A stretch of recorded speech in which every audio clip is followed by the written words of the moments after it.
Tarde Entrevista está de volta. Eu converso com o deputado e médico infectologista Dr. Giulianelli sobre as doenças transmitidas pelo mosquito Aedes aegypti. Deputado, nesse bloco eu quero dar uma ênfase para a Zika vírus, né, porque esses casos todos que estão acontecendo relacionados com a microcefalia, eu quero primeiro que o senhor explique o que é a microcefalia. A microcefalia é uma complicação da doença Zika e de outras viroses. Existe uma má formação fetal pela contaminação, quando a grávida contrai a doença, geralmente nos 3 primeiros meses, existe uma diminuição na formação, uma má formação do feto. Isso leva a uma diminuição do tamanho da calota craniana. E uma calota craniana menor, pequena, ela não deixa o cérebro se desenvolver da maneira adequada. E o que acontece? O que é pior acontece. Esse cérebro menor do que o normal vai causar um retardamento no desenvolvimento intelectual daquele feto. E vai se perdurar por toda a vida. Isso não tem cura. Uma vez que acontece esse problema, não existe reversão. Não existe reversão. Você tem graus maiores ou menores de retardamento mental, de acordo com o quanto o cérebro foi afetado. Mas se houver microcefalia, algum grau de retardamento vai acontecer para aquele indivíduo. E a microcefalia, ela pode ser diagnosticada por ultrassom nos preventivos da gravidez? Sim. O mecanismo é o ultrassom. O ultrassom identifica bem. Mas sempre consegue se ver? Porque eu cheguei a ler alguns casos de mulheres que fizeram o ultrassom, fizeram todo o acompanhamento durante a gravidez e só foram surpreendidas na hora do parto que o bebê nasceu com microcefalia. Isso realmente, em alguns casos, não dá para ver ou pode ter sido algum problema do ultrassom, do acompanhamento? Eu penso que é algum problema do ultrassom. Porque o ultrassom consegue medir o diâmetro cefálico, o diâmetro da cabeça. Né? A medida, então não tem como, e é colocado dentro dos padrões. Se está menor que o padrão para daquela idade gestacional, a gente diagnostica a microcefalia. Aí a mãe, pelo menos, já fica preparada para o que ela vai enfrentar. E hoje o Nordeste vive um surto, né, deputado, de microcefalia. Só em Pernambuco foram 646 casos já dessa doença registrada. Aqui no Rio, a Secretaria de Saúde investiga 11 casos, né? A Fiocruz, inclusive, estava vendo 2 casos. Por que será que no Nordeste está acontecendo essa incidência maior? O Ministério da Saúde já oficialmente relacionou a microcefalia ao Zika vírus, né? Que teria realmente uma relação. Um bebê no Ceará que veio a óbito, eles conseguiram fazer o exame e detectaram. Mas, na opinião do senhor, o que acontece que o Nordeste está sendo o foco desse problema? Ainda não se sabe. Um fator importante foi o que o Ministério da Saúde fez. Associou efetivamente a microcefalia epidêmica do Nordeste ao Zika vírus. Foi de uma importância muito grande, porque se podem criar medidas preventivas. Já está se vendo que outros estados da federação também estão tendo surtos menores, mas também estão tendo surtos de microcefalia e provavelmente também associados ao Zika vírus. Então, o ponto é esse aí. Por que o Nordeste foi assim, acometido primeiro ou nessa intensidade?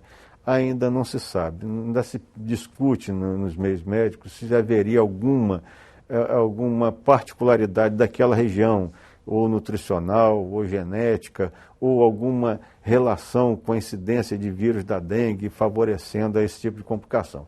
O certo é que hoje ainda não está divulgado pelas autoridades médicas por que no Nordeste aconteceu isso, né?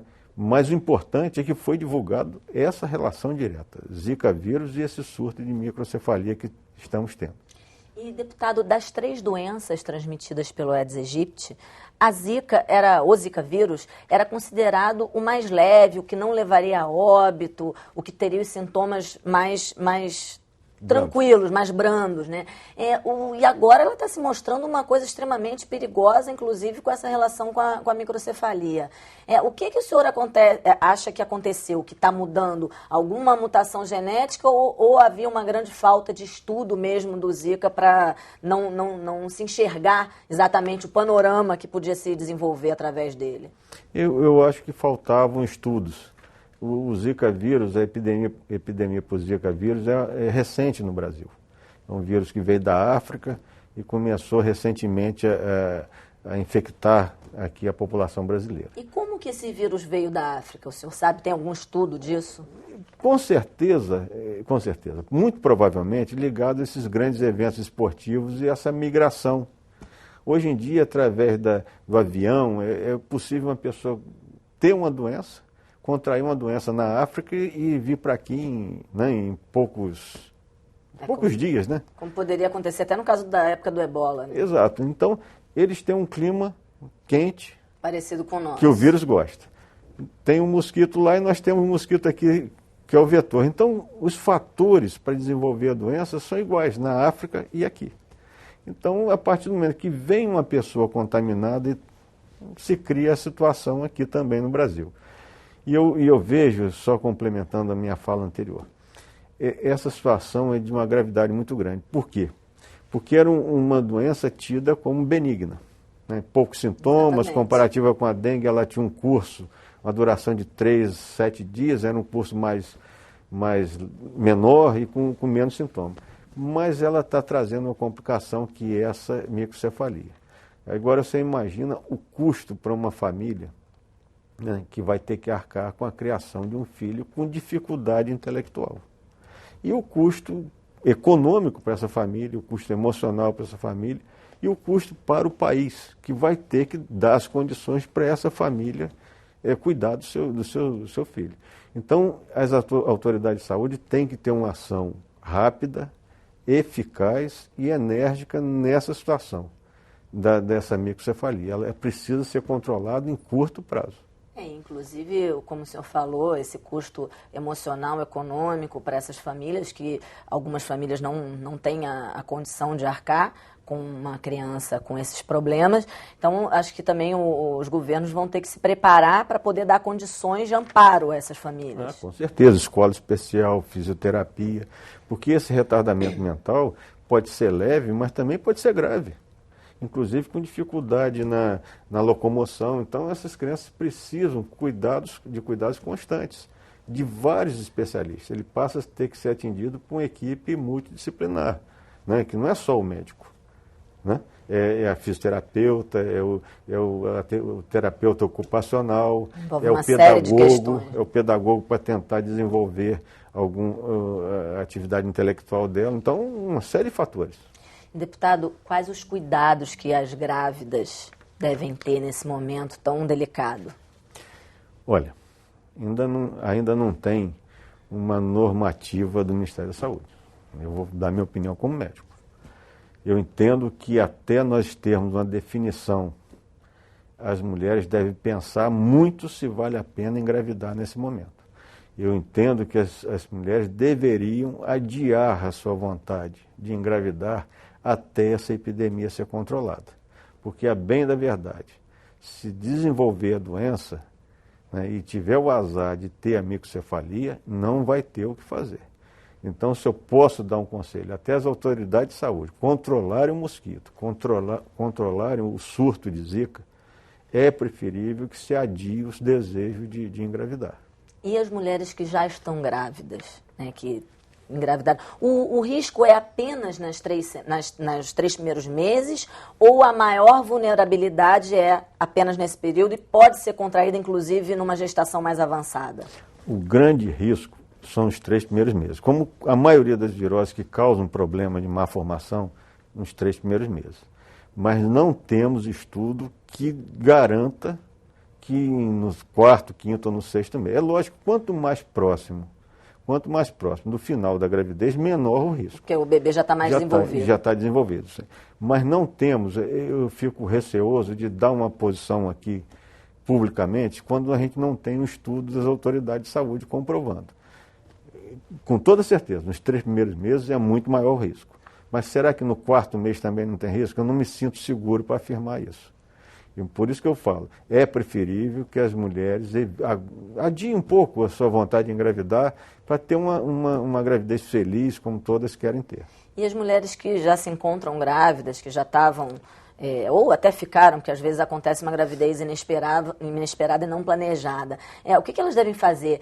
Uso de repelente, ou o repelente não pode ser usado na gravidez? Tem alguma coisa específica? Como que elas podem se... Quem já está grávida, como pode se prevenir? A prevenção é exatamente contra a picada do mosquito. Sim. Né?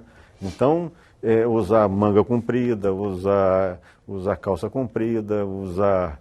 O repelente, tem repelente, ela vai consultar o ginecologista dela que vai orientar no seu serviço de saúde que ela frequenta, qual que ela vai poder usar como repelente. Existem repelentes que realmente podem ser usados sem risco, mesmo no início da gravidez. Esses são os cuidados. E evitar, né, o máximo possível o contato com o mosquito. E, deputado, o senhor acha que pode existir algum outro fator no meio disso tudo que esteja causando esse surto de microcefalia? Porque ela está sendo relacionada ao Zika vírus. Mas o senhor acha que podem ter outros fatores que estejam contribuindo também para isso, que não seja só o Zika vírus? Eu acho que pode ter. Me chama a atenção o fato de estar concentrando esses casos no Nordeste. Isso nos leva a pensar que possa existir alguma condição no Nordeste do país que esteja favorecendo. Mas para isso precisaríamos ter dados eficazes, eficientes da incidência aqui no Sudeste e nas demais regiões. Agora foi descrito essa semana um caso de Zika vírus com microcefalia em São Paulo, né? Mas os dados ainda estão, a divulgação desses dados ainda está incompleta. Será que essa pessoa esteve no Nordeste? Entendeu como? Será que estamos tendo casos aqui em quantidade aqui no estado do Rio? Mas o que chama a atenção é que microcefalia está acontecendo no Nordeste. E isso leva a pensar que existe alguma condição lá. Mas é importante, as mulheres daqui devem seguir a mesma linha de prevenção. Evitar gravidez nesse momento é o que eu aconselharia para todas elas, aqui da nossa região também, no Sudeste também. E para a gente finalizar, deputado, o senhor, como político, o que o senhor acha que tem que ser feito a nível de política pública para prevenção, para que essa situação seja controlada o mais rápido possível, né? O Ministério da Saúde e a Presidência da República determinou uma convocação de 17 ministérios para fazer um plano de combate ao mosquito Aedes aegypti, né? O que o senhor acha que tem que ser feito, assim, a primeira coisa que tem que ser feita? Olha, eu entendo que a primeira coisa é reconhecer que isso parece que aconteceu. Eu não vi a autoridade do Estado do Rio, mas a autoridade nacional reconhecer que estamos diante de um problema de uma gravidade extremamente preocupante. Isso é básico, né? Temos que reconhecer. E a partir daí desencadear medidas contra o mosquito, que é o que nós podemos fazer. E aqui no Estado do Rio eu gostaria de ver uma campanha mais eficiente, né? Vou falar sobre isso lá na tribuna. E precisamos de uma campanha que alerte mais a população. Porque, como o senhor falou, a prevenção vem de cada pessoa. Sim. Se a população fizer a parte dela, já ameniza bastante. Muito. Se cada um cuidar do seu pedacinho, né, aquela campanha do Ministério da Saúde, 10 minutos contra a dengue, se cada um cuidar do seu pedacinho, nós vamos conseguir controlar mais facilmente. E chama atenção para uma outra coisa, o período das águas está começando e é o período de maior incidência de qualquer uma das 3 doenças, Zika, chikungunya ou dengue. Então, na verdade, o nosso problema está apenas começando. Nós estamos no iníciozinho dele. Obrigada, deputado, pela presença. Foi uma ótima entrevista. O Alerj Entrevista fica por aqui. Se você quiser rever este programa, acesse o nosso site www.tvalerj.tv. TV Alerj, o canal do povo fluminense.